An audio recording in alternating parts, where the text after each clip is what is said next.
Halo guys, apa kabar semua? Gue lakukan baik-baik aja pastinya. Selamat datang kembali di channel Punggawa.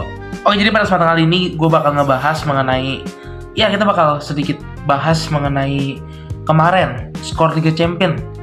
Di sini gue pengen bahas bahwasannya Liga Inggris they goes 0/6. Wakil mereka ada 6, tapi nggak ada yang menang sama sekali di leg pertama.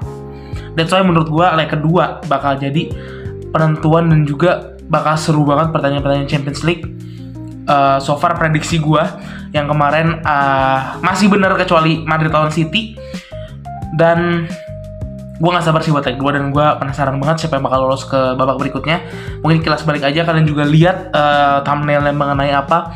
Itulah yang bakal kita bahas hari ini, dimana kita bakal ngebahas mengenai Premier League, Liga Inggris. Yang gue gak tahu, tapi gue ngerasanya mereka liga yang cukup arogan. Mereka selalu bilang kalau mereka adalah liga terbaik, tapi nyatanya Premier League bukan merupakan liga terbaik, tapi liga dengan marketing terbaik. Kenapa gue bisa ngomong kayak gitu? Ya kita bakal bahas di sini. Jadi ada satu kalimat yang hampir selalu dibilang sama media Inggris, sama semua orang, kalau misalnya Premier League itu adalah liga terbaik di dunia. Gue pribadi jarang ngikutin Premier League. Gue ngikutin Premier League ya mungkin 7 tahun, 8 tahun yang lalu, 2017, 2018, 2019 ya gue masih ngikutin Premier League dikit-dikit. Tapi sekarang gue juga udah gak terlalu nonton Premier League. Mungkin kalian yang sering nonton Premier League bisa tolong koreksi aja kalau misalnya gue ada yang salah. Gue minta maaf juga kalau misalnya ada yang salah. Jadi klaim dari media Inggris, dari semua orang, Premier League adalah liga terbaik di dunia, liga yang paling kompetitif, liga yang paling mahal, liga yang paling menarik, liga yang paling menjual, tanda kutip. Dan menurut gue, apakah benar kayak begitu? Karena menurut gue, untuk yang bilang Premier League liga paling kompetitif, apakah iya paling kompetitif? Dalam beberapa tahun terakhir, yang juara Premier League tuh antara 2 tim doang. Kalau nggak Manchester City, Liverpool. Mungkin tahun ini berubah karena Arsenal bakal juara. Tapi melihat kilas balik ke belakang, gue rasa Premier League kompetitif pun posisi 3 ke bawah, posisi 2 ke bawah, itu baru kompetitif. Kalau begitu mah nggak ada bedanya dong sama Bundesliga yang tiap tahun dimenangin sama Bayern Munchen. Cuma kejeda sama Leverkusen zaman kemarin Xabi lagi on fire. Kan sama, juaranya sama, 2 ke bawahnya beda. Kalau begitu, kenapa Bundesliga nggak dibilang liga kompetitif? Kayak gitu kan? Dan juga ada satu pertanyaan yang benar-benar menarik. Ini kaitannya sama kayak Champions League yang baru aja gue bahas. Kenapa gue toel nih? Kenapa gue sedikit nyinggung Champions League lah di awal tadi? Kalau misalnya Premier League benar-benar sehebat apa yang mereka katakan, apa yang media Inggris katakan, kenapa selama bertahun-tahun di Eropa justru klub-klub dari Spanyol yang lebih sukses ketimbang Liga Inggris? Kenapa klub kayak Madrid, Sevilla itu berkali-kali jadi mimpi buruk Liga Inggris itu sendiri di kompetisi Eropa? Apakah Premier League itu memang liga terbaik di dunia? Ya, mungkin gue bakal kasih tau jawaban gue tidak, tapi dengan argumen. Kenapa bisa kayak gitu kan?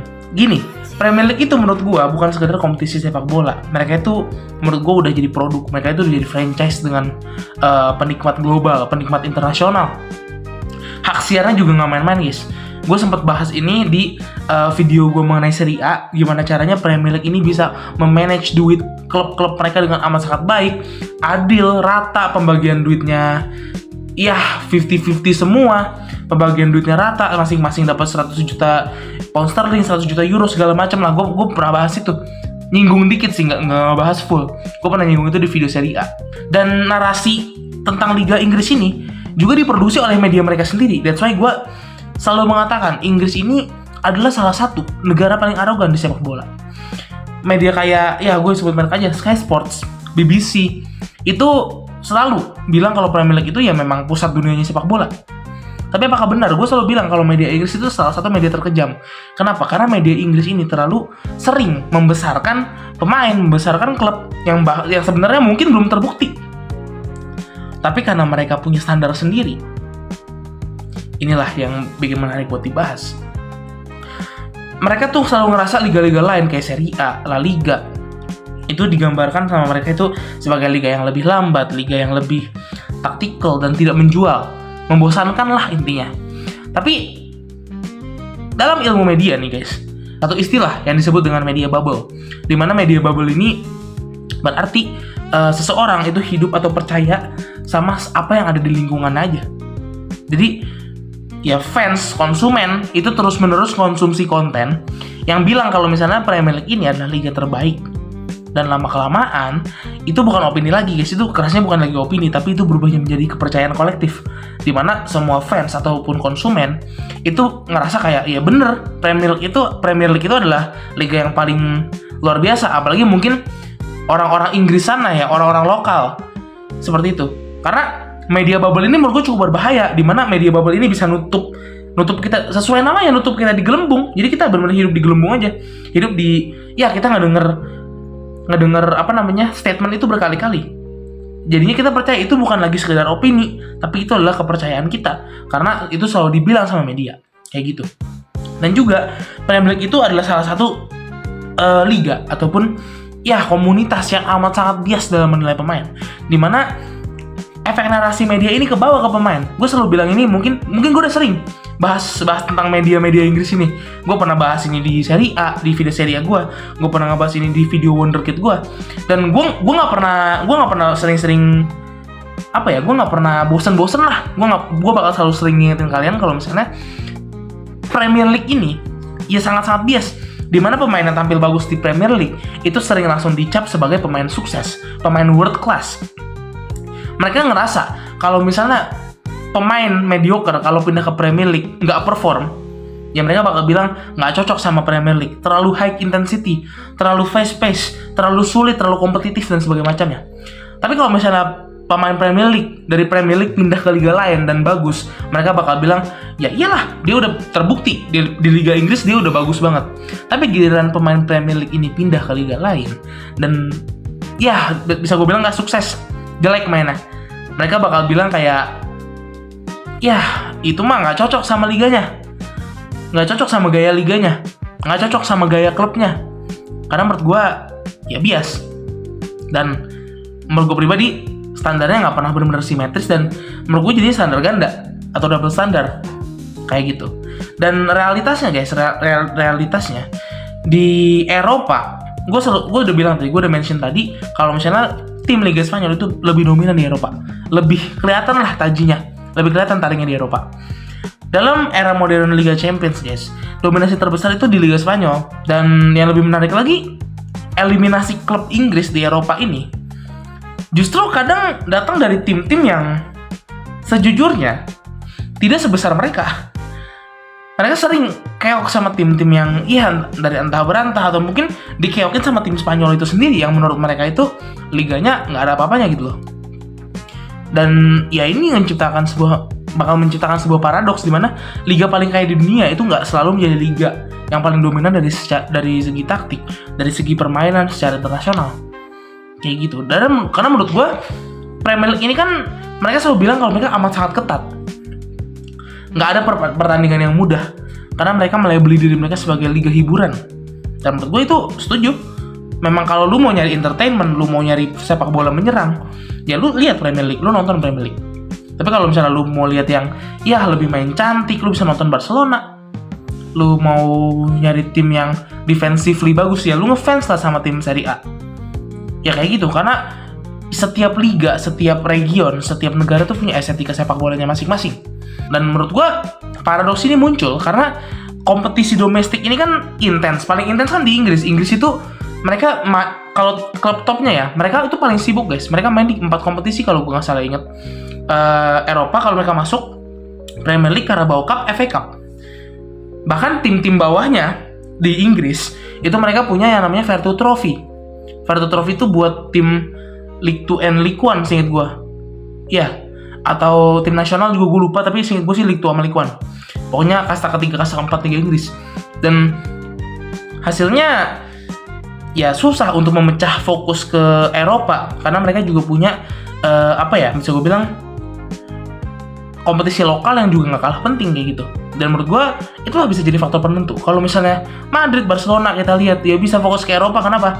Karena mereka cuma main di Super Cup kalau mereka masuk, dan juga Copa del Rey atau ya cup lokal lah, League Cup kayak gitu. Karena menurut gue dibilang arogan pun Premier League ya gue bilang arogan, tapi arogan mereka ini menurut gue punya makna, dimana kita tahu Premier League ini salah satu liga paling ribet, apalagi kita ngomongin tentang home ground. Kalau misalkan nggak tahu home ground, di sini ada kebagi dua home ground guys. Ada home ground club, ada home ground nation. Dimana home ground nation itu artinya lu berkembang di Inggris atau di lokal lah di situ. Dan home ground club, lu berdiri di klub lebih dari berapa tahun gitu, gue lupa. Definisinya mungkin bakal gue tunjukin nanti. Nah, aturan home ground di Premier League ini secara teori itu dibuat pasti untuk tujuan yang positif, untuk tujuan yang amat sangat baik, untuk ya meregenerasi bintang-bintang lokal, bintang-bintang timnas Inggris ataupun bintang-bintang Brexit lainnya lah, negara-negara Brexit lain. Nah, setiap klub itu setahu gue harus punya minimal 8 pemain home ground dalam squad, yang isinya tuh biasanya suruh daftarin 25 pemain. Kalau gue nggak salah ingat, silakan dikoreksi. Namun ada beberapa yang ya mungkin kalian belum paham, mungkin nanti gue bakal kasih definisi ini, dimana home ground itu nggak berarti pemain asli Inggris, tapi apalagi kalau home ground club ya, di situ bisa pemain manapun asal udah lama banget di klubnya gitu loh. Dan menurut gue pribadi itulah yang bikin akademi-akademi atau pemain-pemain di Inggris tuh ya itu seperti yang gue selalu bilang di media, overpriced. Kenapa? Gue bakal kasih satu study case di mana ini tentang Jack Grealish. Jack Grealish itu datang dari Aston Villa. City datengin ratusan juta seingat gue. Bahkan jadi salah satu transfer termahal City, atau bukan salah satu, memang transfer termahal City. Dimana ya menurut gue bagi orang awam ngelihat pemain namanya Jack Grealish harganya 100 juta, lu bakal komplain, ini siapa lah, usapem prui.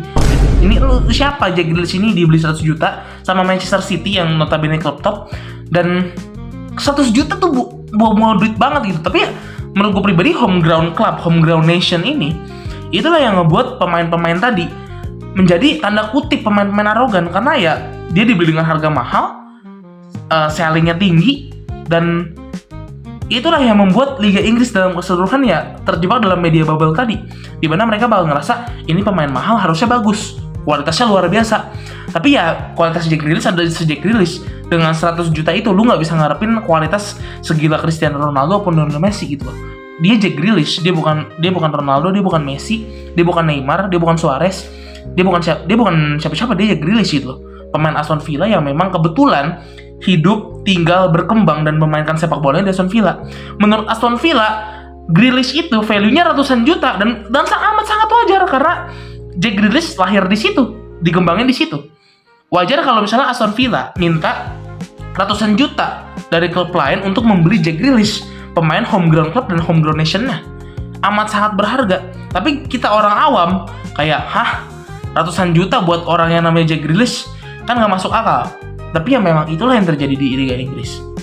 Makanya kenapa pemain-pemain Liga Inggris atau pemain lokal Liga Inggris tuh overpriced. Dengan overpriced ini, media selalu naruh ekspektasi sangat tinggi, padahal mereka lupa sama rules tadi, dimana seharusnya pemain ini bukan pemain yang spesial, tapi pemain yang dihargai di klub. Mereka bukan spesial karena mereka luar biasa bagus, value-nya 200 juta. Nggak ada, Pak. Mereka hanya dihargai di klub karena mereka tumbuh berkembang lahir di sana. Seperti itu. Jadi media pun kadang terkecoh. Atau mungkin saking arogannya media Inggris dan saking arogannya fans timnas Inggris, itulah yang terjadi. Ya gue bakal salah juga kalau misalnya gue bilang kejatuhan kejatuhan klub-klub Inggris di Champions League ya mungkin gak jauh-jauh kejatuhan di Champions League musim ini itu mungkin karena arogansi Inggris dan segala macamnya. Tapi menurut gue enggak, kita nggak bisa nyalain itu doang. Karena menurut gue kalau arogansi ini menurut gue udah kolektif, udah dari dulu menumpuk sehingga konsekuensinya yang dirasakan oleh klub-klub Inggris ya sekarang. Jadi menurut gue itu kita bakal balik lagi kenapa Liga Inggris ini nggak ada tajinya di Eropa. Karena menurut gue itu paradoks yang terjadi yang tadi gue pernah mention di awal, dimana ya Premier League adalah liga hiburan, liga yang super padat, sehingga klub-klub besar lain yang bukan dari Inggris itu bisa lebih fokus ke Eropa ketimbang klub-klub Inggris itu sendiri. Mereka terlalu terpecah untuk banyak sekali kompetisi. Jadi menurut gua fokus kompetisi itu sering banget jadi faktor penentu. Ya kita sering lihat ini berkali-kali. Contoh Real Madrid. Madrid tuh beberapa tahun terakhir ini kan lebih sering juara Champions League daripada juara La Liga. Karena ya mereka full fokus di Eropa. Sementara ya kita lihat Barcelona juara Copa del Rey dan La Liga berkali-kali. Itu karena kompetitor utamanya Real Madrid. Kalau misalnya udah menurun dikit aja di La Liga, ya mereka bakal full fokus ke Champions League seperti itu. Dan sebaliknya, fokus kompetisi itu menurut gua amat sangat sulit karena fokus kompetisi ini kan juga membutuhkan banyak sekali faktor. Contohnya squad depth. Contohnya ya pemain rotasi lu bagus apa enggak. Kalau misalnya jelek ya menurut gua susah juga gitu loh untuk memenangkan banyak kompetisi dengan tim yang tersedia. Ya mungkin kalau misalnya kita ngomongin tentang Premier League dan kenapa mereka gagal di Eropa, ya karena menurut gua spektakel atau circumstance yang dialami itu berbeda. Ya mungkin bener klub-klub Liga Inggris itu sibuk sama kompetisinya sendiri. Premier League sendiri itu mungkin sudah sama gengsinya seperti Champions League. Mungkin mereka ngerasa kayak gitu. Sehingga ya mereka yang biasanya do it for the entertainment, mereka yang do it for the fun harus menghadapi tim-tim yang jauh lebih taktikal, tim-tim yang lebih taktis, tim-tim yang lebih terstruktur, tim-tim yang bisa menghadang kick and rush mereka gitu untuk serangan-serangan berbahaya yang mereka anggap berbahaya. Ya menurut gue itu bakal jadi ujian tersendiri untuk klub Liga Inggris. Contoh ya kayak kemarin Manchester City lawan Madrid. Madrid tuh praktis Madrid itu cuma nahan counter City gue nggak tahu mainnya kemarin juga buruk sekali. Gue nonton replaynya full guys, nggak cuma highlight. Dan juga ya praktis sekarang yang memiliki chance terbesar menurut gue cuma Liverpool, karena Liverpool bakal lawan Galatasaray di kandangan berikutnya. Newcastle bakal main di Camp Nou yang menurut gue jelas bakal sulit sekali untuk menghadang Barcelona di kandang mereka sendiri. Chelsea menurut gue udah no chance lawan PSG. Spurs juga menurut gue no chance lawan Atletico Madrid. Dan lagi-lagi semua yang ngalahin mereka adalah tim-tim yang mereka anggap kualitasnya lebih buruk daripada mereka. Dan ya itulah, spektakel itu bukanlah satu-satunya ukuran supremasi menurut gua. Ya mungkin Premier League bisa ngasilin atmosfer yang luar biasa, pertandingannya dramatis, jangkauannya lebih global daripada liga-liga lain. Tapi iya, dalam sejarah sepak bola Eropa ada satu pola yang terus berulang guys. Ketika trofi terbesar itu diperebutkan nantinya, dan seringkali yang ngangkat ya bukan klub Inggris, seringkali yang ngangkat klub-klub dari liga lain. Tahun lalu PSG, Liga Prancis, yang kita anggap Liga Kardus, karena cuma PSG yang main. Kayak gitu kan. Ya mungkin disitulah ironinya Premier League.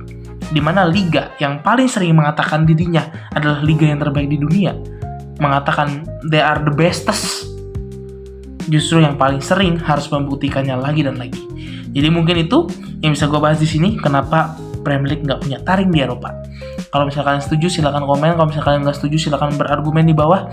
Gue bakal tunggu argumen kalian. Makasih udah nonton, stay tune, bye bye.